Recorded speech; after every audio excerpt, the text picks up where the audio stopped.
أعوذ بالله من الشيطان الرجيم بسم الله الرحمن الرحيم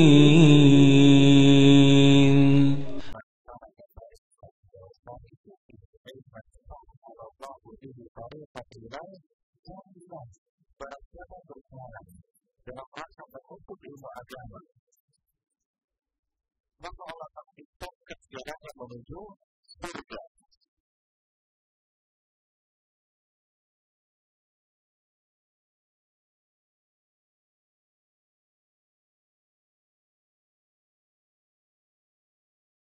ورسوله الذي رفعه فوق السماوات فدنا صلى الله عليه وعلى صاحبه أبي البكر القائم بالعبادة راضيا بالعنا وسلم تسليما. Amma ba'd. Segala puji dan puji hanyalah milik Allah, karena dengan nikmatnya lah kebaikan-kebaikan hamba dapat terlaksana. Salawat serta salam kita haturkan kepada Nabi Muhammad sallallahu alaihi wasallam yang telah menyampaikan risalah ini dari Allah Jalla Jalaluh.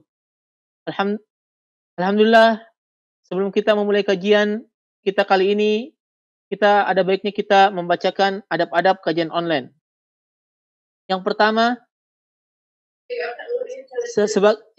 peserta menjadikan kajian online sebagai sarana talibul ilm.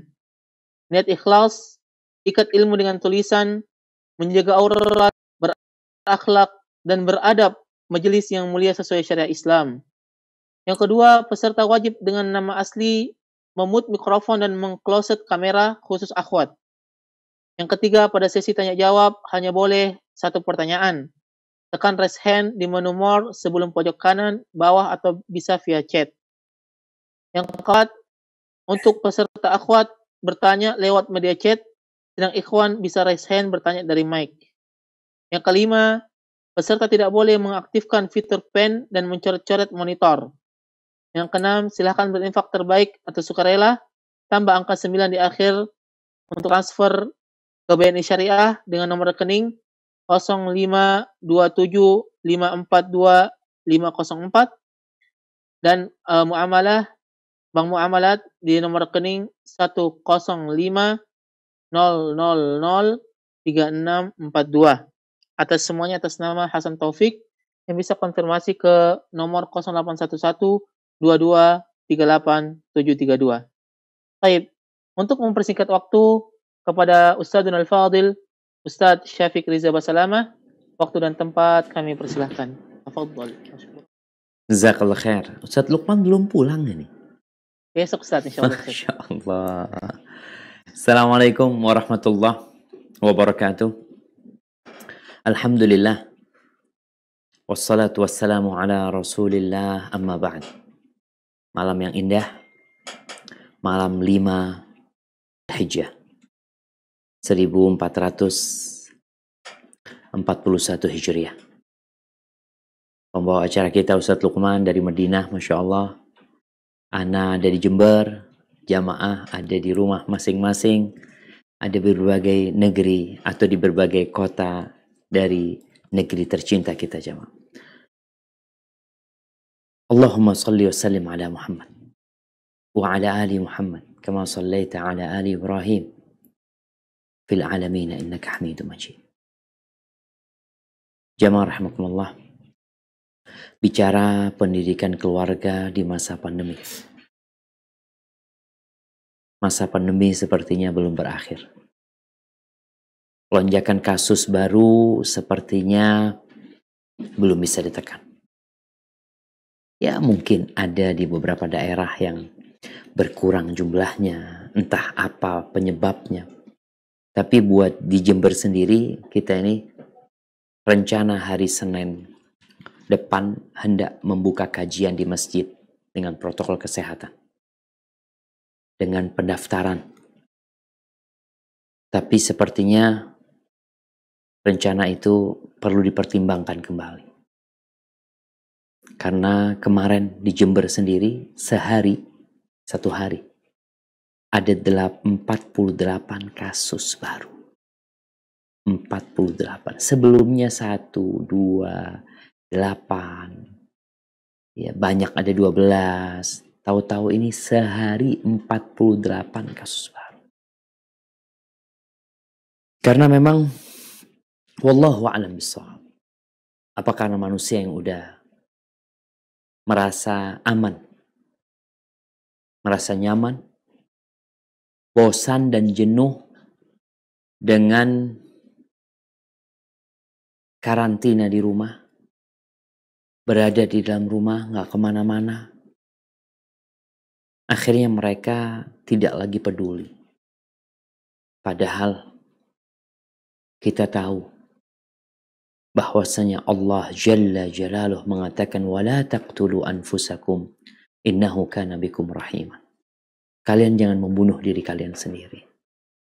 Sesungguhnya Allah itu Maha Pengasih terhadap kalian. Jadi nggak boleh kita menjerumuskan diri kita kepada hal-hal yang berbahaya. Ya. Dan semoga masyarakat mau sadar. COVID-19 itu ada. Ada karena konspirasi dari orang-orang yang menyebarkannya. Atau tanpa konspirasi. Yang jelas ada dan dirasakan oleh seluruh negara. Bukan hanya oleh negara kita, tapi hampir seluruh negara di muka bumi ini merasakan dampak dari COVID-19 ini. Dan yang paling terdampak adalah umat Islam. Tahun ini kita nggak berangkat haji. Dari 200 negara lebih nggak ada jemaah haji yang berangkat ke Mekah. Walaupun tetap akan ada pelaksanaan haji dengan jumlah yang terbatas. Ahibati fillah. Di Jember ini pesantren-pesantren sudah mulai buka dengan protokol kesehatan. Baik, karena bicara pendidikan ada lembaga yang siap pendidikan jarak jauh. Tapi ada lembaga-lembaga yang tidak punya kesiapan untuk itu. Khususnya ketika murid tinggal di pedalaman. Tidak ada akses internet di sana. Keterbatasan gadget yang mereka miliki. Gimana kalau belajarnya online? Mereka nggak bisa belajar. Kemarin atau hari ini berita tentang anak SD yang belajar ke kelas karena dia nggak punya kuota, dia juga nggak punya handphone untuk belajar online. Akhirnya dia mendapatkan bantuan. Anda rasa anak-anak yang seperti itu banyak, tidak sedikit. Jamaah rahimakumullah. Dan kembali kepada tema kita, pendidikan keluarga di masa pandemi. Sebenarnya kalau kita ngelihat ada segitiga yang menjadi alur pendidikan atau titik berat pendidikan anak. Yang pertama adalah keluarga itu sendiri. Keluarga. Rumah kita. Masya Allah.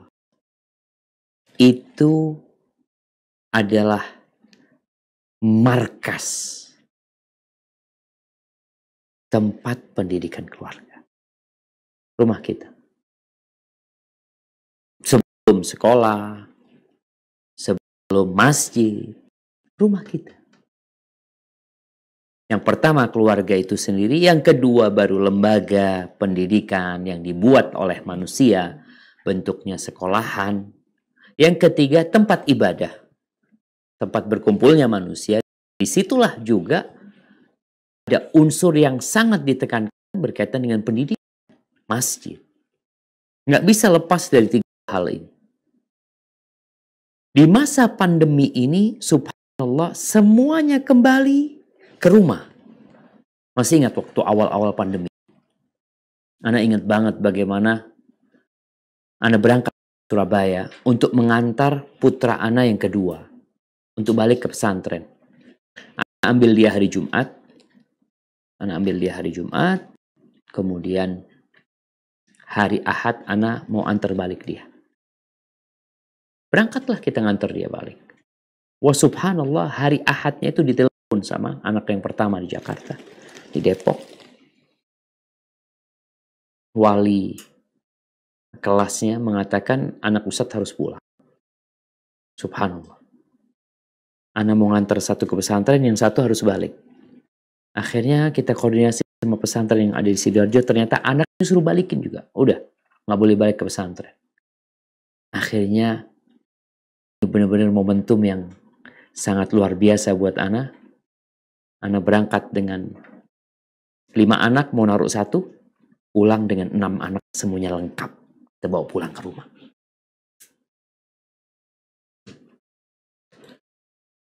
Sekolahan selama 3.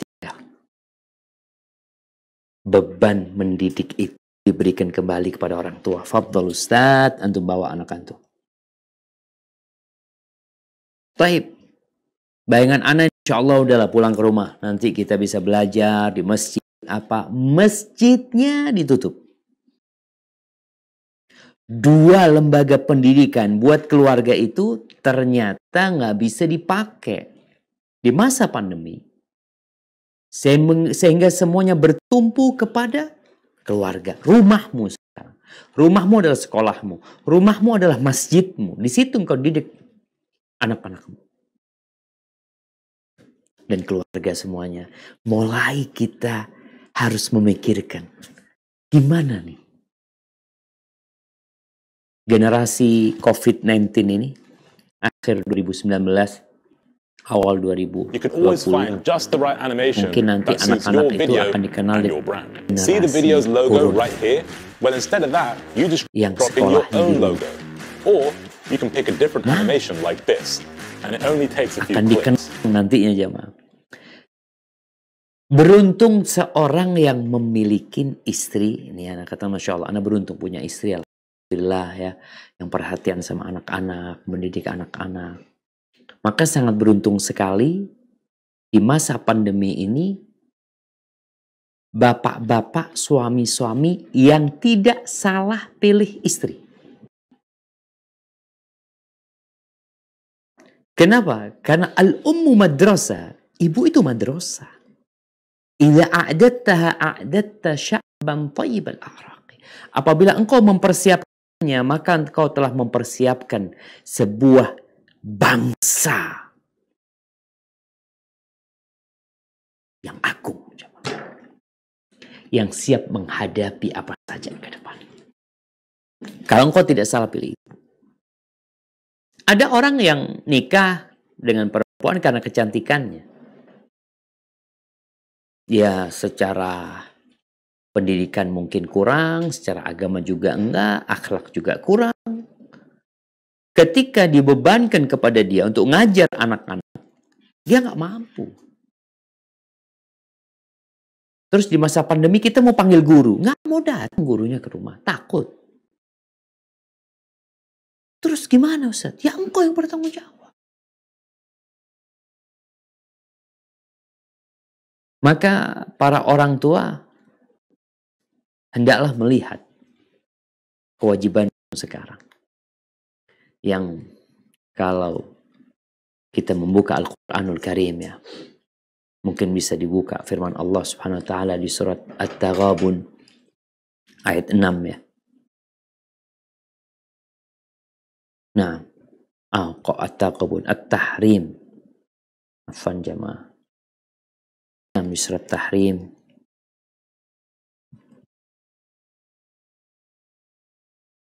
ayat 6. Fadhal Ustaz. أعوذ بالله من الشيطان الرجيم يا أيها الذين آمنوا قوا أنفسكم وأهليكم نارا وقودها الناس والحجارة عليها ملائكة غلاظ شداد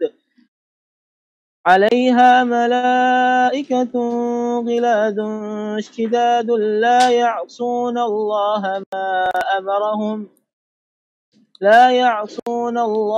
ما أمرهم ويفعلون ما يؤمرون. Yang artinya, wahai orang-orang yang beriman, peliharalah dirimu dan keluargamu dari api neraka. Bahan bakarnya adalah manusia dan batu. Penjaganya malaikat-malaikat yang kasar dan keras, yang tidak durhaka kepada Allah terhadap apa yang Dia perintahkan kepada mereka dan selalu mengerjakan apa yang diperintahkan. Subhanallah jemaah. Ini kewajiban. Ini perintah Allah. Kalau bicara engkau menikah, engkau punya anak, ingat, engkau punya tanggung jawab. Allah mengatakan, ya ayyuhalladzina amanu. Wahai orang-orang yang beriman. Qu anfusakum wa ahlikum nar. Jagalah diri kalian dan keluarga kalian dari api neraka. Bukan dari COVID-19.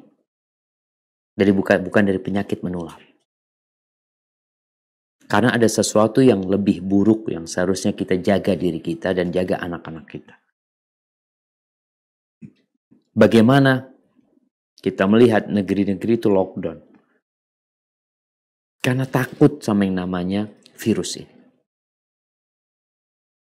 Lalu dengan api neraka, biasa-biasa aja. Maka jagalah dirimu dan keluargamu dari api neraka. Yang kita tahu bahan bakarnya adalah dari manusia dan batu bara. Sekarang tugasmu.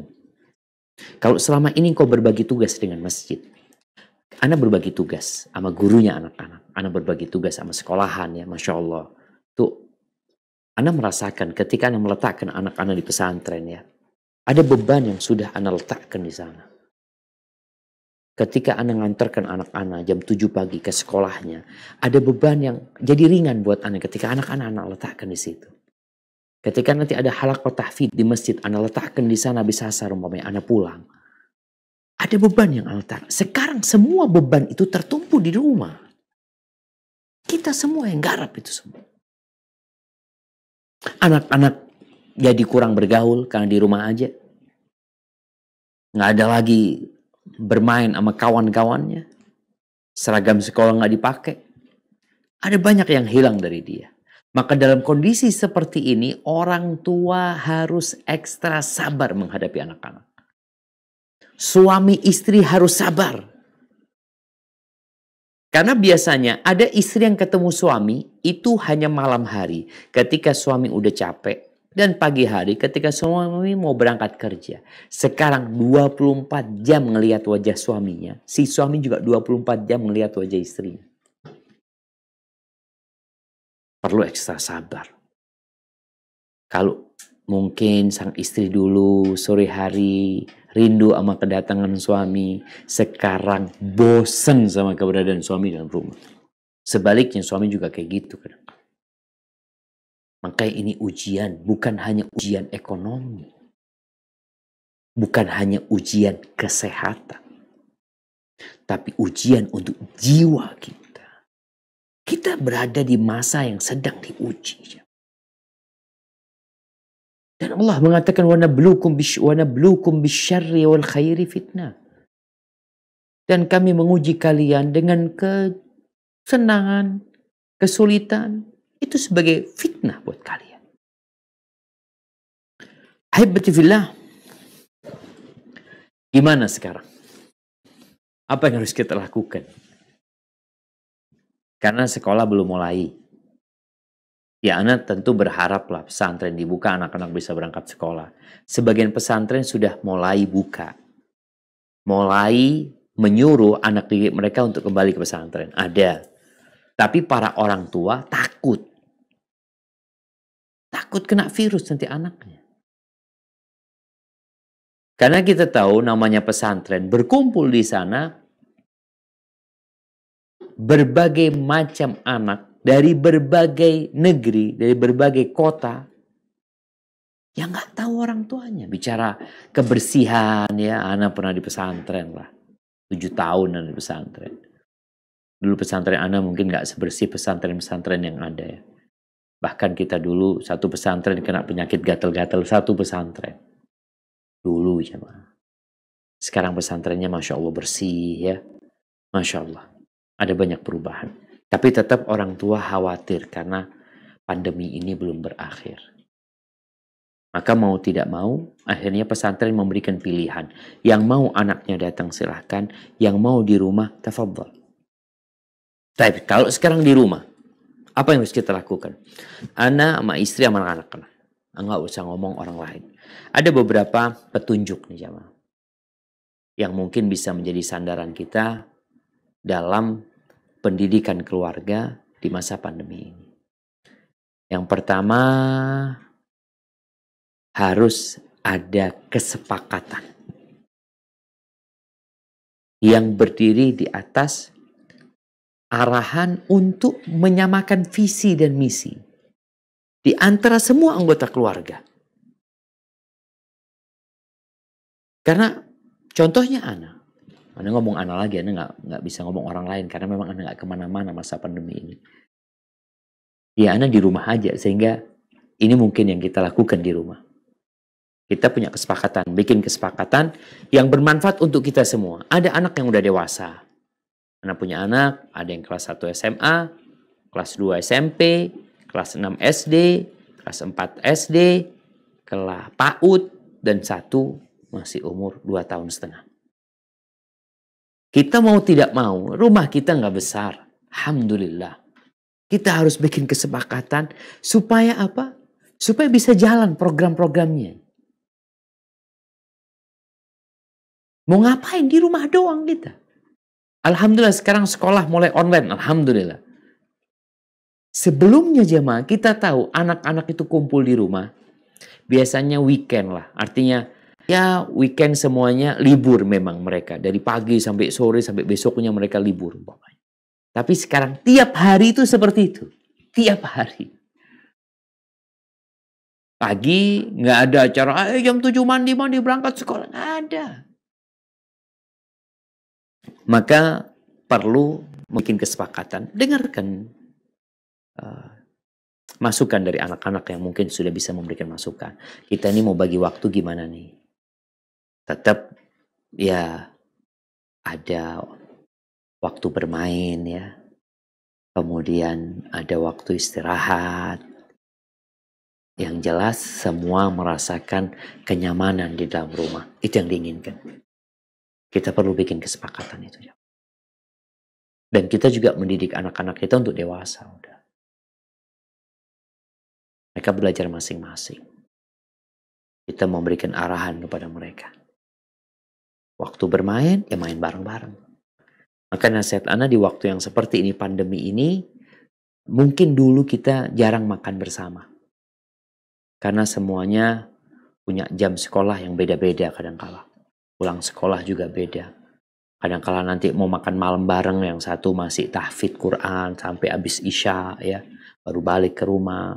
Atau selama ini anak memang di pesantren, kita nggak pernah makan bareng kecuali liburan. Sekarang Masya Allah, makan bareng.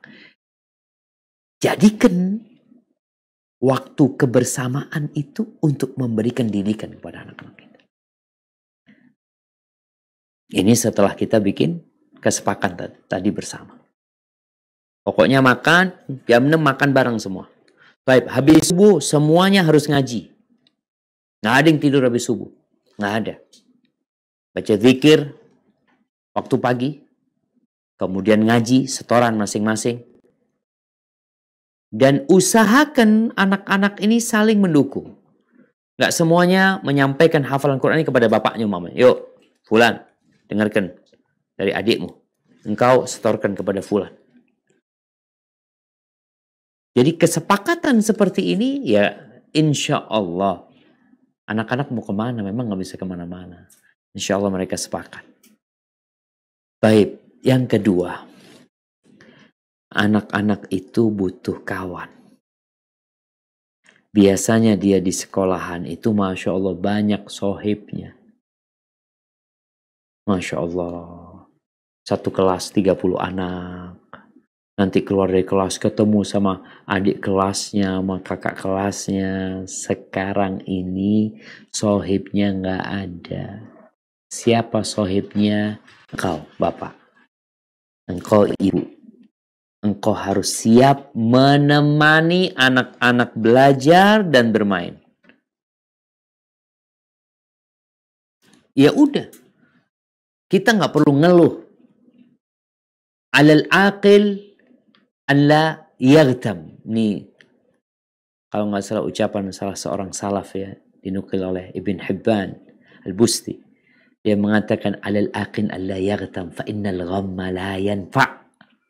Orang yang berakal tuh nggak boleh galau hidupnya. Karena kegalauan itu nggak ada gunanya. Kalau kiranya kegalauan berguna, kita semua kepingin galau hidup. Tapi nggak ada gunanya. Antum harus terima realita yang ada. Antum harus dampingin anak-anak anti. Antum bapak dampingin anak-anakmu. Dengan harapan ada yang ngontrol dia. Dia belajar sekarang. Kalau di sekolah ada gurunya. Sekarang nggak ada gurunya. Engkau yang ngontrol mereka. Kemudian ketika engkau menemani mereka. Di sini perlunya orang tua. Untuk meninjeksi anaknya itu dengan semangat-semangat. Dengan motivasi-motivasi. Kita ngeliat, oh anak ini suka gambar, ya, suka mewarnai, suka nulis, suka membaca, suka ini. Kita beri motivasi kepada mereka. Hidup pakai internet sekarang, udah. Kalau dulu kita, oh nggak boleh pakai gadget, udah pakai. Sampai kemarin salah satu anak-anak yang nomor 2, itu gurunya ngomong harus punya handphone sendiri itu anak. Emailnya harus email dia. Semuanya Allahu Akbar. Beli HP lagi anak. Padahal selama ini anak melarang dia pakai handphone. Tapi terpaksa, mau nggak mau kita kasih. Sudah, fadhal. Ini handphonemu. Tinggal sekarang bagaimana orang tua ini menemani anaknya dalam menggunakan teknologi yang ada. Karena udah sekolahnya di sana sudah. Belajarnya dia di sana. Nanti jam berapa ditelepon sama gurunya. Video call. Dia harus menyimak, harus mendengarkan, dia harus setoran hafalan dia. Maka insya Allah ketika kita mendampingi mereka, mereka merasa, oh nggak sendirian anak. Kemudian yang ketiga, yang penting dalam masa pandemi ini untuk dilakukan oleh orang tua adalah menanamkan nilai-nilai yang indah. Nilai-nilai positif dalam mengemban tanggung jawab di dalam rumah. Contohnya, ini rumah dulu ada pembantu, umpamanya. Dulu selama ini yang nyuci mereka nggak pernah nyuci, mereka nggak pernah nyapu, mereka nggak pernah bersih-bersih itu anak karena ada pembantu. Maka sekarang bagaimana kita menjadikan rumah kita ini milik kita? Kalau engkau nggak bersih-bersih, kotor rumah ini, nggak ada orang yang mau bersih-bersih. Kita yang bersih-bersih. Piring, ini biasakan anak-anak. Kalau memang kita tidak suruh mereka mencuci piring, tapi biasakan, habis makan letakkan, bersihkan tempatnya. Dan kalau bisa anak-anak diajarin untuk membersihkan piring mereka, mencuci piring mereka, lebih baik lagi. Artinya tugas di rumah dibagi sekarang. Ini juga untuk menghilangkan kejenuhan. Awalnya mereka jenuh ya. Anak punya anak ada satu tugasnya kasih makan ayam. Tiap pagi habis sholat subuh, zikir, baca Quran, dia tasmik selesai anak ngomong, ayamnya kasih makan. Awalnya dia, aduh bah, kasih makan ayam lagi bah. Kasih makan. Subhanallah. Sekarang gak usah disuruh. Karena dia mulai terbiasa. Allah bisa karena biasa. Yang satunya lagi, tugasnya nanti sore kasih makan ayam. Kasih minum. Jadi kita bagi-bagi tugas gitu. Dan orang tua harus menunjukkan, ini bicara pendidikan di rumah, engkau sekarang yang jadi ikon di rumah. Bapak ini jadi uswah buat anak-anak. Panutan mereka siapa? Bapaknya. Nggak ada gurunya, sudah bapaknya. Ibunya. Dan kita tahu pendidikan dengan cara suri tauladan, panutan ini adalah pendidikan yang paling manjur untuk anak-anak. Ketika ngelihat bapaknya nyapu, ketika ngelihat bapaknya bersih-bersih, ketika ngelihat bapaknya ngaji, ketika ngelihat bapaknya berzikir, bapaknya sholat sunnah, tuh anak-anak mau tidak mau, dia ya Allah, bapakku lakukan itu. Dan sekarang nih di 10 awal Dzulhijjah ini penting sekali untuk memanfaatkan momentum ini untuk mendidik anak-anak dalam rangka mendekatkan diri kepada Allah SWT. Puasa umpamanya. Ajak anak-anak puasa semua. Sampaikan kepada mereka, ini waktu yang mahal nih nak. Ini cuma 10 hari nak. Lewat habis. Ajak anak untuk sholat duha. Nak sholat duha. Minta sama Allah nih. Nggak ada amal soleh yang lebih cintai Allah daripada beramal di hari-hari ini. Bangunkan anak. Jam 3:30, jam 3 bangunin sholat nak. Ayo sholat nak. Tanamkan. Karena hanya butuh pembiasaan. Mungkin ketika di pesantren banyak kawan-kawannya dia semangat. Tapi ketika di rumah kadang-kala kurang semangat. Tapi ketika ayahnya menemani dan menjadi panutan buat anak-anaknya. Ibunya juga seperti itu. Insya Allah anak kita bisa lebih baik daripada dia di pesantren, daripada dia di sekolahan. Kenapa? Karena 24 jam dia bersama kita. Ahibati fillah. Tapi untuk melakukan itu semua, subhanallah, memerlukan kesabaran tingkat tinggi. Dari sejak awal anak katakan butuh ekstra sabar. Karena tidak sedikit orang tua yang stres. Sampai Anda membaca di beberapa artikel ya. Ada orang tua yang mengatakan, ya Allah anak-anak ini khususnya yang kecil jamaah, yang TK, yang PAUD. Anda punya anak yang PAUD ini. Dia itu online sama gurunya. Kalau yang besar online ya memang dia suka tuh online mungkin. Tapi yang kecil ini dia butuh kebersamaan, dia butuh main gitu. Ketika gurunya mulai ya ngajarin ya tentang huruf A, bata, suruh baca anak-anak, dipanggil sama gurunya, fulana, fulan, gitu. Masya Allah dia suka. 5 menit, 10 menit nih anak ngomong, Bu Guru, ma'assalama Bu Guru, ma'assalama Bu Guru. Udah mau berhenti nih, mau main tuh anak sudah. Itu subhanallah jamaah. Ila liqa Bu Guru, ila liqa. Jadi dia, anak rasakan memang butuh ekstra sabar jamaah. Menghadapi anak-anak seperti itu. Dan kalau bicara pahala, selama ini sebelum pandemi, kita tuh bagi-bagi pahala. Artinya bagi-bagi pahala, dari jam 7 sampai jam 12 kita taruh di sekolahan. Tuh anak. Tentunya yang dapat pahala besar siapa? Bu gurunya.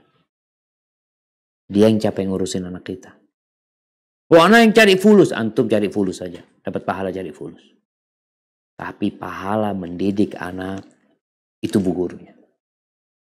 Kalau dia yang ngajarkan A, Ba, Ta, Tha, dia yang membuat itu anak hafal Al-Fatihah, yang memunak anak itu bisa membaca dan menulis. Tapi sekarang engkau sedang dikasih pahala besar sama Allah SWT. Borong tuh pahalanya buat antum semua. Rasulullah SAW pernah berpesan kepada Aisyah. Beliau mengatakan, Inna laki minal ajri ala qadri nasabiki wa nafaqatiki. Engkau wahai Aisyah akan mendapatkan balasan, mendapatkan pahala sesuai dengan kadar kelelahanmu dan nafkah yang kau keluarkan. Lelah dan nafkah. Bicara pendidikan anak, ya kita capek, kita juga keluar duit. Sesuai dengan itu. Sehingga orang tua kalau sekarang merasa lelah, merasa capek di masa pendidikan anak, di masa pandemi ini, dia ingat. Pahala yang aku akan dapatkan itu sesuai dengan kelelahanku gitu. Oke, selama ini anak antar anak ke sekolah capek, ya capekmu cuma nganter. Engkau sekarang merasakan gimana ketika harus menjadi guru di rumah, bukan sehari. Kalau sekedar guru les selama ini kan anak pulang sekolah kita ajarin lagi. Sekarang enggak, engkau pagi sampai sore ajarin. Maka ingat dengan ganjaran, dengan pahala. Biasanya itu akan memotivasi kita untuk sabar. Kemudian tadi di awal surat Luqman sempat membacakan firman Allah di surat Al-Ankabut ayat 69 kalau nggak salah. Mungkin bisa dibaca di surah Al-Ankabut ayat 69. أعوذ بالله من الشيطان الرجيم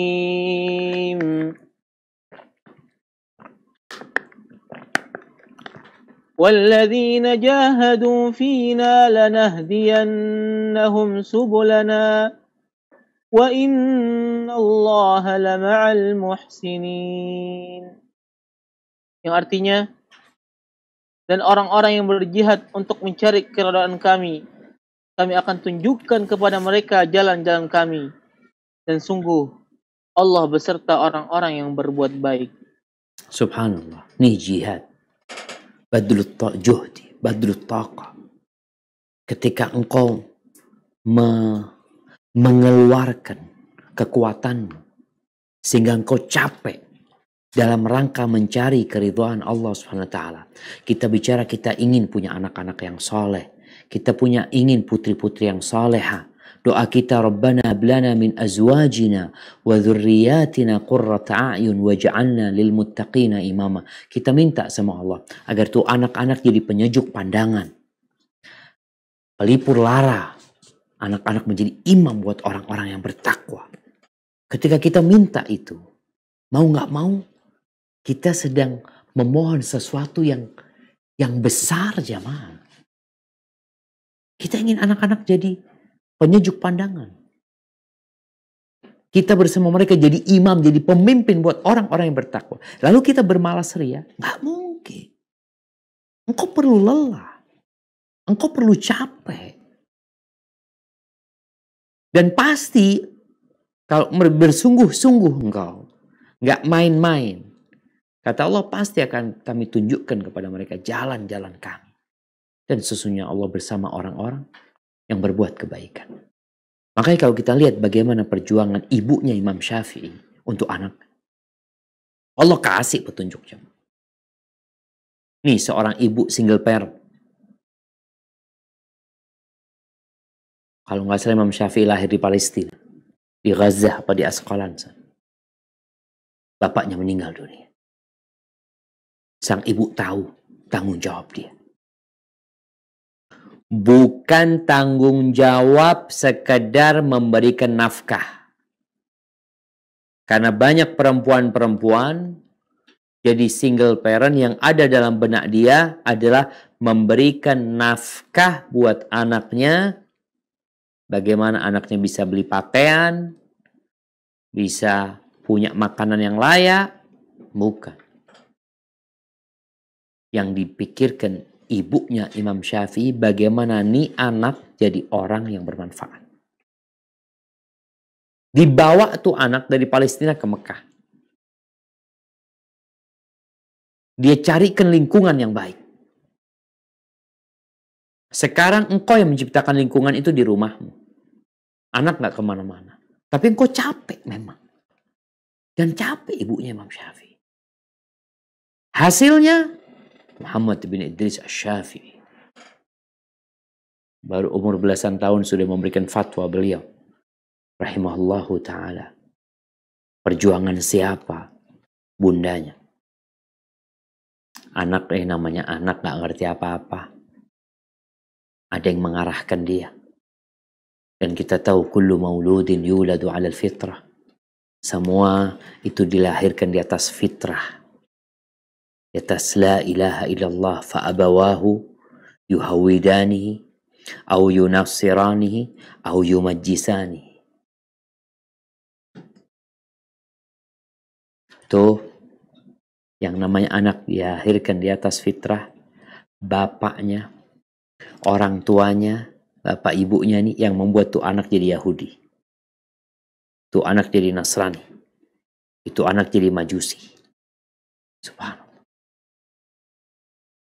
Maka tugas orang tua bersungguh-sungguh.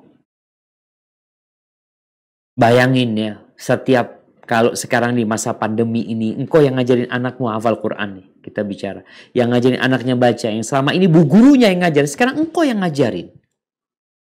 Anak itu hafal wadduha, engkau yang ngajarin dia hafal wadduha. Maka engkau akan mendapatkan pahala ketika engkau di alam kuburmu. Sudah putus semua amalanmu. Tapi ada ilmu bermanfaat yang pernah engkau ajarkan kepada anak-anakmu. Dan pahala itu akan terus sampai kepadamu. Maka ini memotivasi kita untuk ngajarin anak-anak kita. Bapak nih.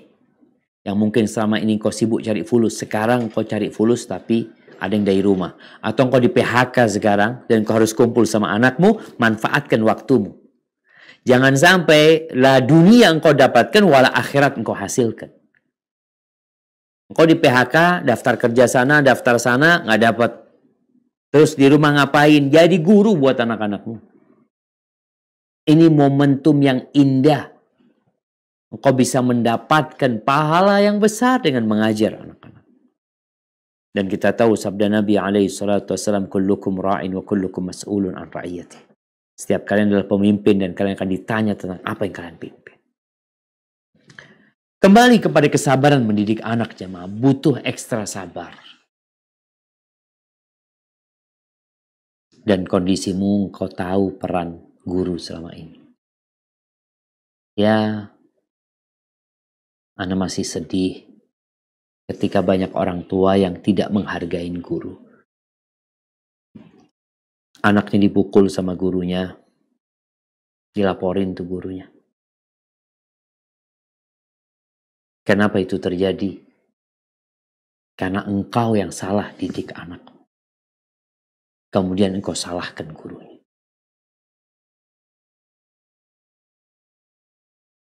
Bapak seperti ini, kira-kira anaknya seperti apa? Bicara sabar, ya sabarlah. Di surat Thaha ayat 132. Di surat Thaha ayat 132.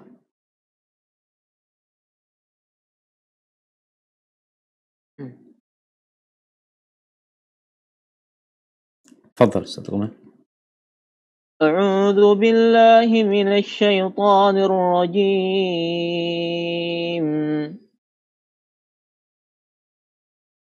وأمر أهلك بالصلاة واصطبر عليها لا نسألك رزقا نحن نرزقك والعاقبة للتقوى. Yang artinya, dan perintahkanlah keluargamu melaksanakan salat dan sabar dalam mengerjakannya. Kami tidak meminta rezeki kepadamu. Kamilah yang memberi rezeki kepadamu. Dan akibat yang baik di akhirat adalah bagi orang yang bertakwa. Masya Allah. Nih, Allah perintahkan wa'mur ahlaka bis salati wastabir alaih. Suruh keluargamu mendirikan salat. Kalau bicara pendidikan, di antara pendidikan yang perlu ditekankan kepada keluarga kita adalah mendirikan sholat. Tiangnya agama. Tiangnya. Ketika tiangnya roboh, maka agama itu akan pergi. Para orang tua, sekarang engkau bisa benar-benar melihat anakmu sholat atau tidak. Selama ini, yang anaknya kuliah, kos-kosan. Udah dewasa, udah besar Ustadz, anak-anak alhamdulillah semester 6. Lagi skripsi atau sudah skripsi dia tuh. Engkau bangga sama anakmu alhamdulillah, ambil kedokteran atau ambil teknis, ambil ekonomi, ambil hukum, apapun yang dia ambil. Sekarang dengan pandemi ini kuliah online sekarang. Kalau nggak salah semua kampus masih belum buka. Kuliahnya online. Di sini yang perlu kau tekankan kepada keluargamu, wa'mur ahlaka bis-shalah. Perintahkan kepada keluargamu untuk sholat. Tadi kita bicara ada satu program kesepakatan bersama. Kalau memang belum bisa sholat di masjid, sholat di rumah berjamaah. Jam sekian semuanya berhenti. Satu, suruh azan. Suruh azan. Sholat, nggak ada. Anak nanti sholatnya nggak ada. Bareng sholatnya. Berjamaah. Ketika sudah bisa di masjid, nah kita ke masjid. Sebelum di masjid, perintahkan kepada keluarga sholat. Engkau jadi tahu, ternyata fulan nggak sholat. Engkau juga tahu, ternyata istrimu suka menunda-nunda sholat. Selama ini engkau nggak tahu, karena engkau pulang kerja udah malam. Tapi ketika engkau di rumah, kau tahu, oh biniku ini, kalau diajak sholat, entar dulu mau masak, entar dulu semuanya sholat yang pertama. Utamakan sholat, yang lainnya bisa ditunda. Sholat nggak bisa ditunda. Lalu Allah katakan, wastabir alaiha. Sabarlah engkau dalam melaksanakan sholat dan dalam mendidik keluarga untuk sholat. Itu perlu kesabaran. Ya, kalau bicara bangunin anak-anak sholat ya. Sholat subuh khususnya. Bangunin, udah bangunin semua, bangun. Kita ambil wudhu atau kita sholat sunnah qobliyah. Assalamualaikum, assalamualaikum. Anak-anak masih tidur semuanya. Bangunin lagi. Ada yang harus 3 kali. Ada yang harus disiram. Ada yang harus diantar ke kamar mandi. Ditungguin di kamar mandi sampai ambil wudhu. Wah subhanallah. Ana melihat bagaimana istri Ana biasa sholat masjid. Subuh, Ana berangkat ke masjid. Sama anak-anak yang laki. Tapi dalam masa pandemi di awal-awal tuh masih belum bisa ke masjid gitu. Ana melihat bagaimana anak-anak yang perempuan yang sholat sama ibunya itu, Masya Allah. Itu udah ambil wudhu, udah pakai mukena, tidur lagi. Butuh kesabaran. Sabar. La nas'aluka rizqan. Allah mengatakan kami tidak minta rezeki darimu. Tuh. Allah nggak minta rezeki dari kita. Makanya nggak usah capek-capek antum cari fulus untuk banyak fulusnya. Kalau ternyata antum tidak dapat menjaga amanah yang Allah berikan. Membesarkan anak-anak, mendidik keluarga di atas ketaatan kepada Allah. Terus masalah rezeki gimana? Kami yang kasih rezeki kata Allah. Allah yang kasih rezeki. Kalau sekarang dalam kondisi di rumah, bingung. Sampaikan kepada anak-anak. Nah, bapak di PHK. Kalau memang di PHK. Bapak nggak bisa kerja. Sekarang kita harus benar-benar menguatkan tali kita sama Allah Azza wa Jal. Agar Allah memberikan rezeki. Akibat baik buat orang-orang yang bertakwa.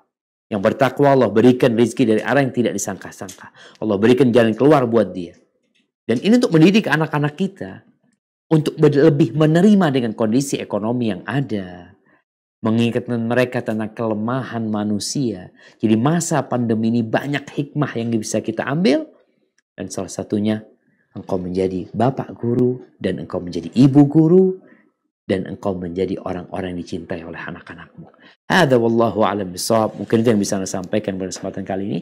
Kita masuk ke sesi tanya jawab. Nah, Anda persilakan Ustaz Luqman. Tafadhal. Ustaz, jazakallahu khairan atas paparannya. Kita langsung saja ke tanya jawab. Silakan yang ingin bertanya untuk raise hand. Baik. Kita akan membacakan pertanyaannya. Bismillah, Ustadz izin bertanya, bagaimana cara mengatasi anak agar menyukai belajar menghafal Al-Quran? Dan bagaimana mengatasi anak yang kurang percaya diri dalam bergaul? Jazakallah khairan. Barakallahu fikum. Nah, jamaah. Ada 2 pertanyaan di sini. Pertanyaan yang menarik sekali ya tentang bagaimana membuat anak cinta untuk menghafal Al-Quranul Karim. Jadi, Anda nggak tahu anak itu umur berapa. Tapi yang jelas anak-anak ini tergantung orang tuanya. Kita bisa melihat anak-anak yang hafal lagu-lagu ini ya, hafal lagu-lagu ini, ada yang hafal lagu-lagu kebangsaan semua negara. Kok bisa dia hafal? Karena dibiasakan. Wah, pada masa sekarang ini Masya Allah. Rumah kita itu bisa 24 jam isinya Al-Quranul Karim. Ketika anak-anak itu bermain, setelkan Al-Quranul Karim. Dia main mobil-mobilan, dia sedang mewarnai, dia sedang apapun yang dikerjakan anak-anak, Masya Allah. Suara lantunan Al-Quran tetap dibacakan buat dia. Dan sekarang ada media yang begitu indahnya, jamaah. Anak-anak tuh sering ngeliat kartun ya, atau ngeliat binatang-binatang. Tunjukkan kepada dia seperti dia nonton, tapi suaranya lantunan Al-Quran Karim. Sehingga dia itu terbiasa. Yang dia dengar itu adalah ayat-ayat Allah Subhanahu Wa Taala. Jadi anak itu nggak usah dipaksa, kamu harus hafal ini, enggak, dibiasakan dia. Dengan harapan ketika sudah terbiasa, tanpa disuruh pun tuh anak tahu-tahu bisa baca Al-Fatihah. Kemudian ketika dia sudah mulai bisa memahami, mulai bisa dikasih tahu, tuh anak sudah mulai tahu mana tangan kiri, tangan kanan ya. Udah mulai paham, bisa dikasih tahu nih. Sampaikan kepada dia. Kenapa kok menghafal Al-Quran Karim? Ini motivasi buat dia. Tapi sebelumnya dibiasakan aja anak itu. Di mobil yang disetel Quran ya. Mau tidur juga kita setelkan Al-Quran Karim. Insya Allah anak-anak itu jadi cinta sama Al-Quran Karim. Apalagi kalau kumpulnya sama anak-anak yang hafal Quran. Baik. Pertanyaan yang kedua. Apa pertanyaan yang kedua jemaah? Apa Ustaz Lukman? Anak-anak yang nggak percaya diri ya. Iya. Bergaul sama kawan-kawannya. Nah, jadi anak-anak itu memang ada yang pemalu banget. Caranya gimana agar anak itu mau bergaul? Kita yang panggil anaknya orang untuk gaul sama dia. Bukan kita, sana-sana berangkat. Dia malu gimana disuruh berangkat. Bagaimana sekarang kita memancing anak orang untuk bergaul sama dia. Main sama dia. Kadang-kala didampingi dulu. Nanti ketika lagi main, amungkan ibu mau masuk dulu ya. Ibu ada urusan, tunggu sini. Jadi biasakan dia bersama kawannya. Mungkin dia masih takut, masih malu. Ya dibiasakan. Sambil nih anak didoain. Tiap pagi baca doa. U'idzuka bikalimatillahi tammat min syarri syaitanin wa hama wa min kulli ainin lama. Jadi insya Allah dengan kita membiasakan dia bergaul, kita yang panggil kawan, kita yang bawa dia. Memang dalam kondisi pandemi mungkin kita nggak bisa kemana-mana. Tapi ada di masa yang mungkin insya Allah segera Allah angkat pandemi ini, kita bisa bawa anak kita kenalkan dia sama sahibnya. Kemudian agar dia percaya diri, dia kasih dia sesuatu, bagikan kepada kawan-kawanmu ya. Sehingga dia merasakan indahnya berbagi. Bagaimana kawan-kawan dia kemudian mencintai diri dia. Ada tumbuh saling mencintai di antara mereka. Jadi butuh pembiasaan. Insya Allah dengan cara seperti itu akan mulai terkikis ketakutan dia untuk bergaul sama orang lain. Memang jamaah Nabi SAW mengatakan alladhi yukhalitun nas wa yasbir ala adahum khairun min alladhi la yukhalitun nas wa la yasbir ala adahum. Orang yang berbaur sama manusia dan sabar disakiti mereka. Sabar disakiti mereka. Antum sebagai orang tua harus sabar ketika anakmu disakiti sama temannya. Biasa didorong, jatuh, ditarik barangnya dia. Sampaikan kepada oh nggak apa-apa nak, nggak apa-apa nak, bismillah nggak apa-apa, main lagi nak sama kawanmu. Tapi ada orang tua ketika anaknya didorong jatuh, tahu-tahu dia pasang badan, siapa yang dorong engkau? Akhirnya sang anak jadi nggak mau bergaul sudah.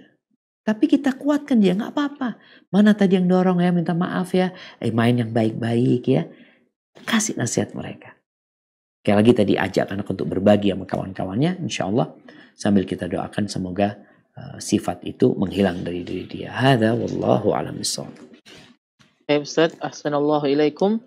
Kemudian pertanyaan selanjutnya kepada Bapak Khairul Falah, silahkan.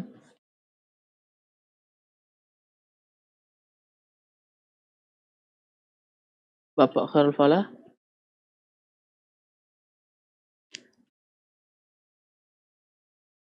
Baik.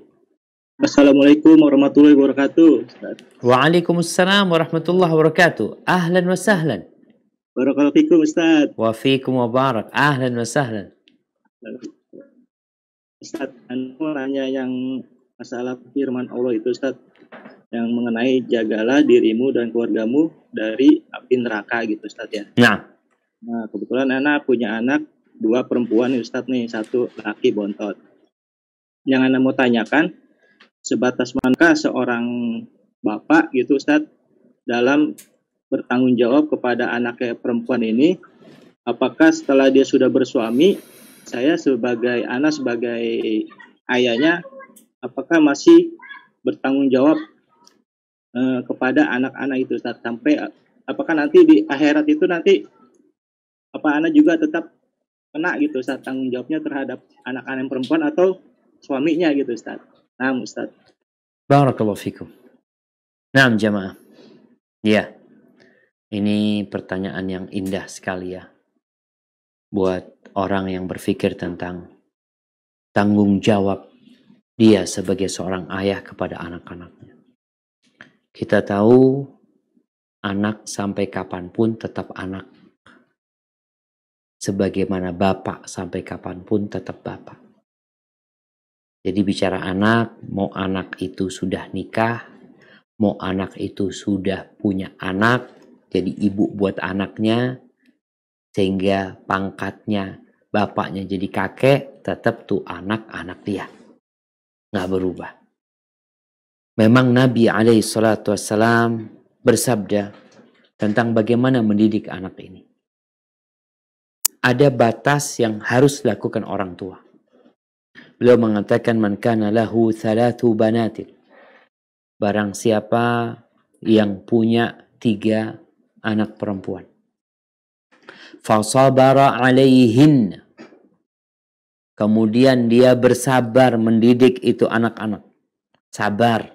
Ini anak perempuan ya. Perlu sabar ekstra daripada anak laki. Perlu penjagaan ekstra daripada anak laki. Wa kasahunna min jidatih. Kemudian dia membiayai itu anak-anak, memberikan pakaian dari harta dia. Kunna lahu hijaban minan nar. Maka tuh anak-anak akan menjadi penghalang buat orang tuanya dari api neraka. Di hadis lainnya Nabi mengatakan, siapa yang punya 3 anak, yu'wihun wa yakfihun wa yarhamuhun, dia mengayomi itu anak-anaknya, mencukupin kebutuhan mereka, mengasihin mereka, faqad wajabat lahul jannah, maka surga itu udah jaminan buat dia. Ada seorang mengatakan, gimana kalau anaknya 2? Maka 2 pun akan seperti itu. Ahibati fillah. Sampai kapan? Apakah setelah anak itu menikah tanggung jawab orang tua sudah cukup? Ketika dia menikah, ingat tanggung jawabmu adalah mencarikan suami yang baik buat dia.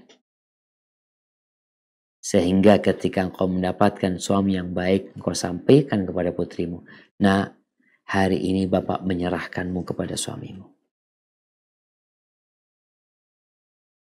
Surgamu, nerakamu, suamimu sekarang. Kita didik anak kita. Baik, udah menikah, udah sama suaminya. Apakah kemudian menjadi tanggung jawab suaminya? Naam, menjadi tanggung jawab suaminya. Iya, berpindah tuh. Namun apakah orang tua kemudian berdiam diri tatkala melihat anaknya, putrinya melakukan kemaksiatan? Nggak boleh. Tetap anakmu dia.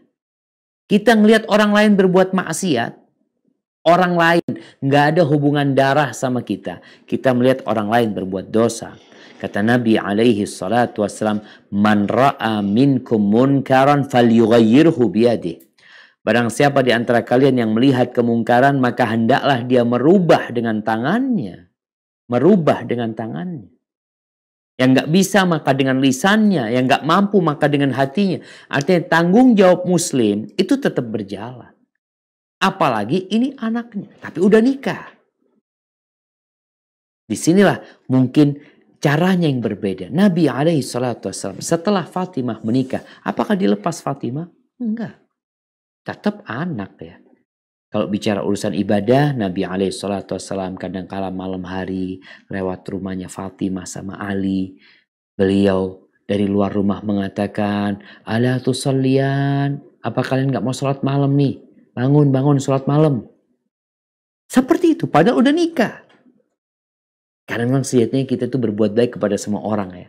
Apalagi kalau kerabat kita, keluarga kita, anak kita yang melakukan sesuatu, mungkin kita bisa memberikan arahan kepada dia. Tetap kita bertanggung jawab. Namun dalam urusan rumah tangga, kadang-kala bapak ini jangan intervensi sama rumah tangga anaknya. Kalau memang ada perkara-perkara yang lumrah terjadi di suami istri ya, di keluarga, ya jangan terlalu intervensi. Kalau mau kasih nasihat, ya kasih nasihat. Tetap watawasau bil haq, watawasau bis sabr.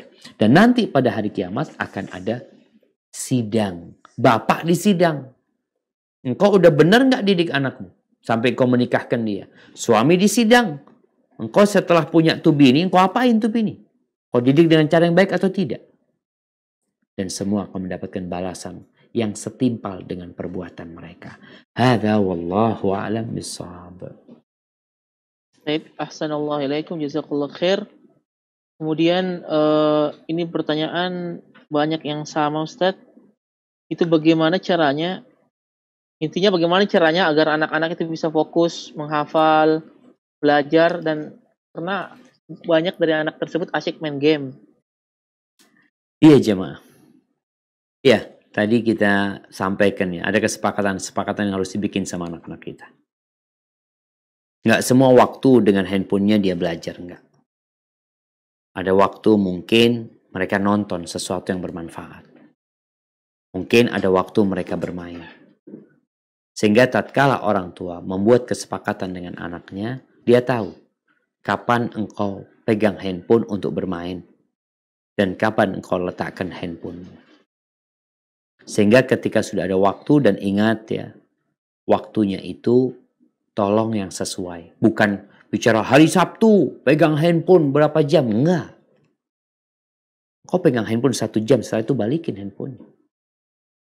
Terus ngapain? Ya ada kegiatan tadi yang perlu dilakukan. Kebersamaan mereka, orang tua duduk cerita sama anak-anaknya. Atau menyuruh anaknya baca nih tentang ini. Coba, nanti abah mau dengar. Jadi komunikasi yang baik, yang dijalin antara orang tua sama anak. Pembagian waktu. Waktu belajar, waktu bermain, waktu nonton. Mamanya, karena anak-anak kadang-kala ya nonton. Tadi ada hal-hal yang bermanfaat yang bisa ditonton sama mereka. Gak ada masalah. Tapi tatkala datang waktunya, semua diringkesin tuh. Set, udah cukup. Sekarang kita duduk dengerin apa ya. Orang tuanya bercerita. Jadi kalau bicara anak-anak yang kurang fokus ya. Anak-anak yang namanya anak-anak ya. Ketika dia terbiasa main game. Dia bisa fokus kok sama gamenya. Fokus banget. Dipanggil gak dengerin. Dipanggil teriak gak denger. Kok engkau mengatakan dia sulit fokus. Dia bisa fokus. Cuma sekarang kita mengarahkan fokus dia kepada hal yang positif. Di sini orang tua juga harus berperan menemani anak-anaknya ketika dia pegang handphone. Duduk, engkau nonton apa sih? Sini, sebelahnya abah. Bukan kemudian ditinggal anaknya ke kamar masing-masing, ke tempat masing-masing. Siapa yang ngontrol mereka? Maka orang tua tetap harus hadir di sana. Menemani mereka. Dengan harapan ya untuk membantu mereka fokus. Dan namanya anak-anak butuh arahan dan pencerahan dari orang tua. Tugasmu. Di samping lagi sabar ya. Ada orang tua yang suka teriak-teriak ya. Selama pandemi ini Masya Allah tetangganya sampai gak bisa tidur. Karena sejak tetangga sebelah jadi bu guru buat anak-anaknya. Aduh. Sulit. Anaknya salah dikit. Wah. Masya Allah. Maka tolong yang sabar orang tua. Didampingin. Sambil didoakan anaknya. Diajak bermain ya. Kemudian pembagian waktu yang lebih baik lagi. Hadza wallahu a'lam bissawab. Baik, ahsanallahu ilaikum. Kepada para akhwat untuk bertanya via chat, dan yang ingin langsung bertanya hanya diperuntukkan untuk ikhwan. Jadi yang bertanya melalui raise hand atau secara langsung adalah ikhwan. Baik, kepada Bapak Rahardian Abu Zidan, silahkan untuk bertanya langsung. Assalamualaikum warahmatullahi wabarakatuh. Waalaikumsalam warahmatullahi wabarakatuh. Ahlan wa sahlan. Naam. Ahlan bikum. Barakallahu fikum Ustaz. Wa fiik wa barak. begini meskipun di masa pandemi ini anak-anak kan memang belajar itu online dan memang udah dibuatkan aplikasi chat karena memang dibuatkan untuk online juga. Namun terkait untuk pemilihan teman, Ustaz, kan agama sekarang itu bagaimana temannya, itu baiknya di usia berapa gitu, karena ada beberapa temannya yang ngechat dengan kata-kata kasar, tapi anak belum melarang untuk jauhi gitu, karena memang masih usia berarti ya 13 tahunan gitu. Mungkin itu aja. Jazakallahu khairan. Nah, barakallahu fikum. Ya jamaah. Subhanallah. Al-mar'u ala dini khalilihi. Falyandur ahadukum man yukhalil. Agama seorang itu ikut agama teman dekatnya. Maka hendaklah kalian melihat dengan siapa kalian bergaul dan berteman. Gimana kita di masa pandemi ini, bukan hanya masa pandemi ini, berkaitan dengan kawan, ya dia perlu punya kawan. Ada kawan-kawan sebenarnya yang kita nggak kenal sama mereka. Ya sekedar mereka ikut di Facebook kita, di IG kita ya. Ya harapan kita mereka orang-orang baik. Namun tetap harus selektif orang tua. Anak kita juga kita sampaikan kepada dia. Nah, cari teman yang selektif. Kalau engkau lihat ya, kasih arahan nih. Kau cari teman, fadl engkau bergaul dengan siapa aja. Tapi ada kriteria yang perlu engkau utamakan. Satu, orangnya bertakwa kepada Allah SWT. Yang kedua, dia memberikan dampak positif kepadamu. Seperti ya penjual parfum. Kau kalau habis berkawan sama dia, ada sesuatu yang kau bawa yang bermanfaat. Kemudian kalau ada kawan-kawanmu yang mungkin tadi omongnya kotor ini itu, katakan dia udah cukup kenal sama dia, tapi jangan dekat sama dia. Maka orang tua tetap memberikan arahan kepada anak-anaknya. Dengan harapan anak itu nanti bisa memilih gitu. Lalu kita kasih contoh sama dia. Kalau berkawan dengan orang-orang yang baik itu dapat apa, berkawan dengan orang-orang buruk dapat apa ya. Dan selanjutnya memang orang tua berdoa buat anak-anaknya. Sampai anak ingat cerita seorang syekh di kota Madinah ya. Kita pernah ke rumah beliau cerita bagaimana beliau berusaha mendidik anaknya dengan baik di rumah. Tapi kadangkala tuh anak keluar sebentar ke jalan ya. Mungkin dia berangkat ke warung, ketemu sama kawan-kawannya. Di situ tahu-tahu pulang dapat kata-kata yang buruk, omongan yang jelek. Padahal baru aja dia jumpa sama kawan-kawannya. Itu beratnya pergaulan. Maka orang tua harus ya kalau anak habis keluar ngobrol sama anak-anak atau dia habis ngobrol sama kawan-kawannya, kita tanya ngobrol apa aja tuh sama kawan-kawanmu. Sehingga kita juga masukan dan kita juga bisa memberikan masukan kepada dia nantinya. Maka perlu doa yang lebih dikuatkan orang tua. Karena dengan gadget ini juga kadangkala ada hal-hal yang terbahas. Nasallallahu al-afiyah ya. Semoga Allah menyelamatkan kita dan anak keturunan kita. Hadza wallahu a'lam bissawab. Baik, ahsanallahu ilaikum wa jazakallahu khairan. Ini ada pertanyaan yang penting, Ustaz. Bagaimana cara menambah stok kesabaran terhadap anak? Gimana? Bagaimana cara menambah stok kesabaran terhadap anak? Nah, Mungkin stoknya habis, Ustaz. Aduh, ini stoknya habis ini jamaah. Kayaknya perlu cari toko atau supermarket yang jualan sabar ini jamaah ya. Mungkin pada diborong sama orang-orang. Jadi kan memang kemarin pemerintah sempat melarang untuk memborong ya. Memborong apa? Memborong makanan pokok, nggak boleh panik ya. Insya Allah semua bisa dapat. Tapi kesabaran ini ternyata diborong sama orang. Bagaimana cara kita menambah stok kesabaran? Taib. Subhanallah ya. Kalau kita ngelihat di dalam Al-Quranul Karim, mungkin bisa dibuka Qurannya. Bagaimana Allah memerintahkan kepada Nabi untuk bersabar. Contohnya di surat Toha. Coba di surat Toha ayat 130.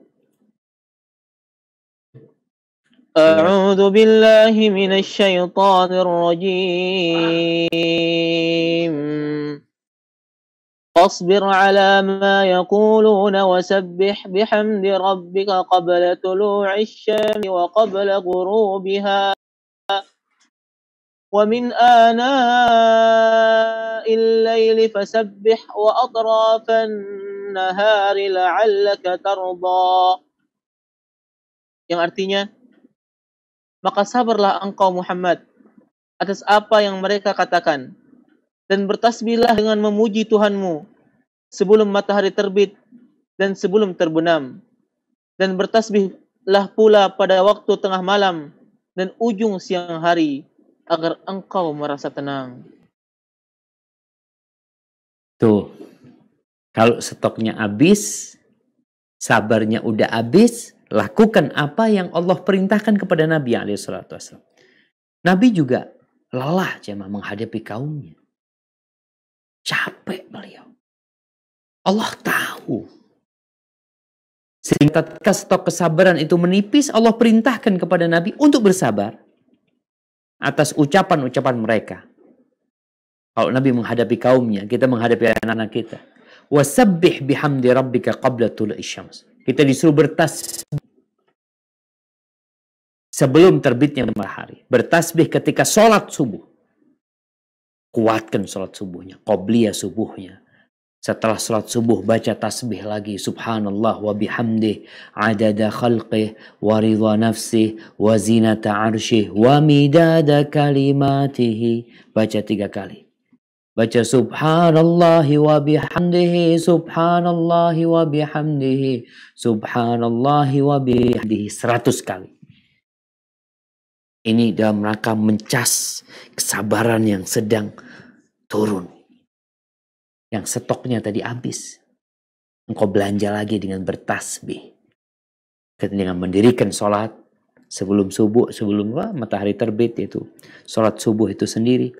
Qabla syams wa qabla ghurubih, ketika waktu asar. Sholat asar tepat waktu. Sebelum terbenamnya matahari engkau bertasbih lagi. Baca subhanallah wa bihamdihi, subhanallah bihamdihi, subhanallah bihamdihi. Terus bertasbih. Ketika sholat pun kau bertasbih. Subhana rabbiyal azim wa bihamdihi. Maha suci Allah dan segala puji bagi Dia yang maha agung. Ketika sujud engkau kembali bertasbih mengatakan subhana rabbiyal a'la wa bihamdihi. Kau mengatakan subhana dzil jabaruti wal malakuti wal kibriyai wal azamah. Maka di sini tasbih ini menjadi charger, menjadi power bank buat kita untuk bertasbih, untuk bersabar. Fasabbih wa min ana'il lail fasabbih wa atrafan nahar. Malam hari juga bertasbih. Salat maghrib bertasbih, salat isya bertasbih, salat duhur bertasbih. InsyaAllah engkau akan ridha, insyaAllah. Jadi kondisi memang orang kadang-kala melemah, capek jemaah menghadapi hal ini. Makanya Allah mengatakan wa'inu bisabri wassalah. Kalian minta tolonglah dengan menahan diri, berusaha mengontrol emosi kita dan sholat. Jadi sholat ini termasuk cara untuk menambah stok kesabaran kita. Terus, yang juga dapat menambah kesabaran kita itu melihat perjuangan orang-orang yang lebih capek dari kita. Dan itu juga akan menambah stok kesabarannya. Coba dibuka firman Allah Subhanahu wa taala berkaitan dengan stok sabar ini.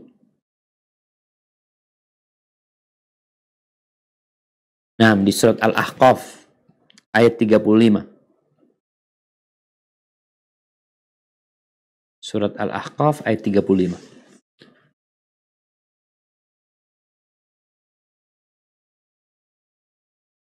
A'udzu billahi minasy syaithanir rajim. Fasbir kama sabara ulul azmi minar rusuli wa la tasta'jil lahum. كأنهم يوم يرون ما يوعدون لم يلبثوا إلا ساعة من النهار بلاغ فهل يهلك إلا القوم الفاسقون. Yang artinya, Maka bersabarlah engkau Muhammad, sebagaimana kesabaran Rasul-Rasul yang memiliki keteguhan hati. Dan janganlah engkau meminta agar azab disegerakan untuk mereka. Pada hari mereka melihat azab yang dijanjikan, mereka merasa seolah-olah mereka tinggal di dunia hanya sesaat saja pada siang hari. Tugasmu hanya menyampaikan, maka tidak ada yang dibinasakan kecuali kaum yang fasik, Nah, tidak taat kepada Allah. nih di antara cara untuk menambah stok kesabaran itu, lihat orang-orang yang lebih susah daripada kita.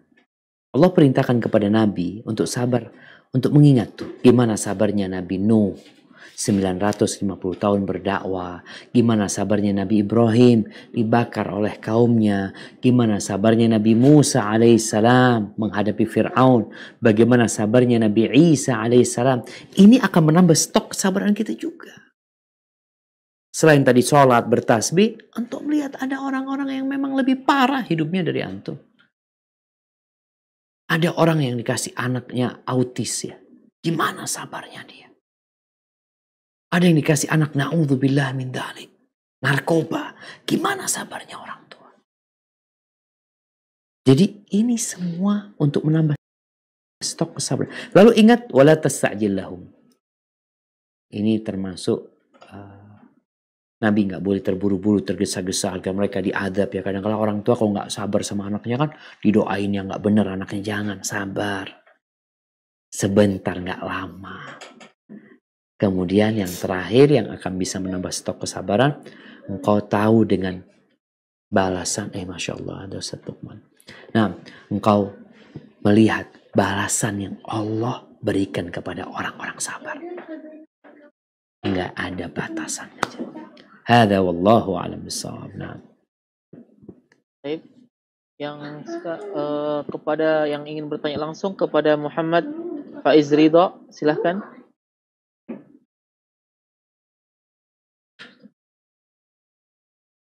Bismillah. Silakan. Bapak Muhammad Faiz.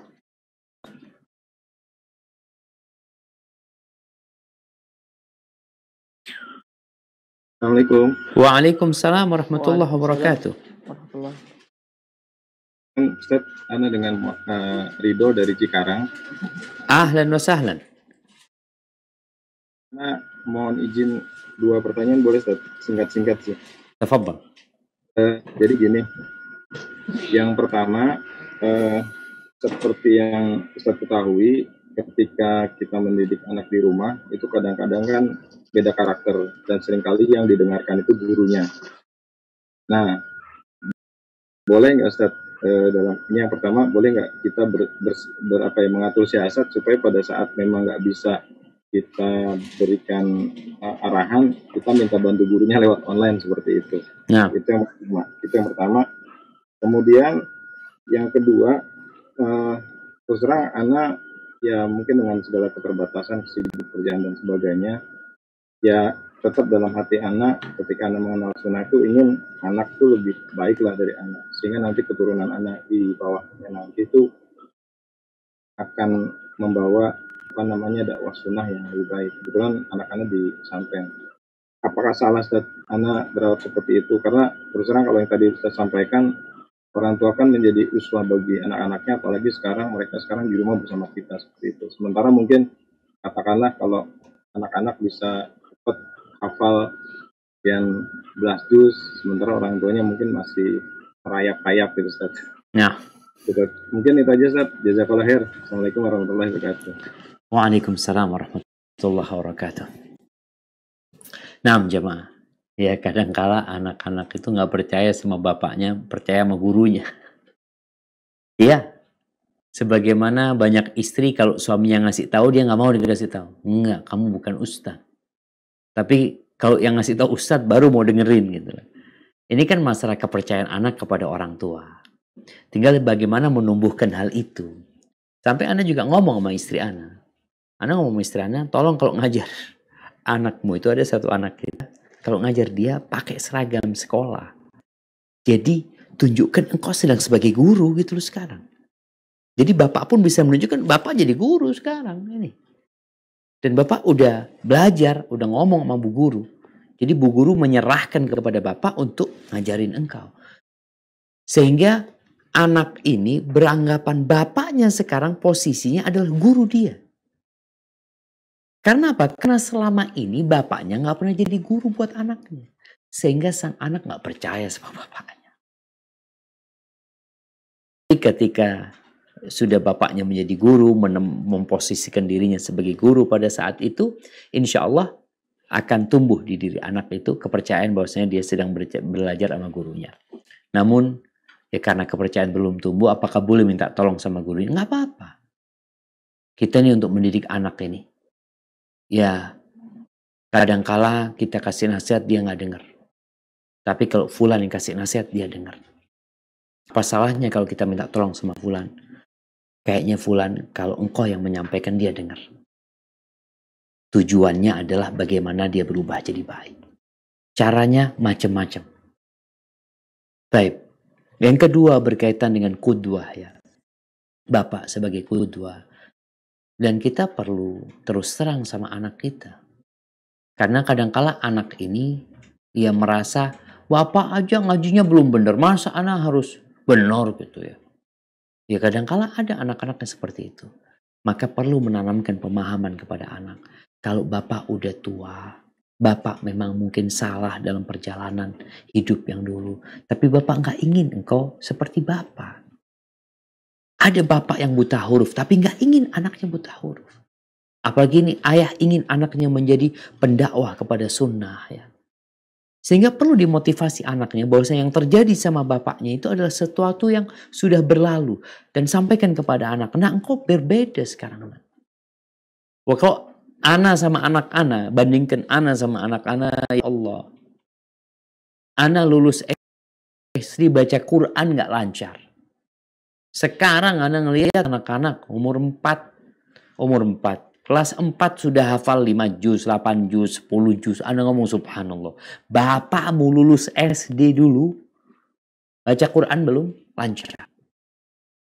Kita nggak malu kita sampaikan seperti itu kepada. Cuma kita perlu motivasi dia. Engkau jangan seperti bapak. Makanya bapak nggak ingin. Bapak capek bekerja ini itu dengan harapannya engkau menjadi lebih baik.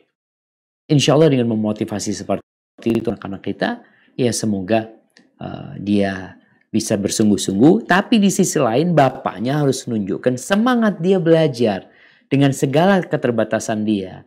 Sehingga kalau bicara suri tauladan, anak melihat bapaknya Masya Allah, bapaknya walaupun ya sudah tua tetap berusaha untuk baca Quran. Jadi waktunya untuk baca Quran itu terlihat sama anaknya. Aktivitas bapaknya yang positif-positif dilihat sama anaknya. Jangan sampai akhirnya sang anak melihat bapaknya cuma pegang handphone terus.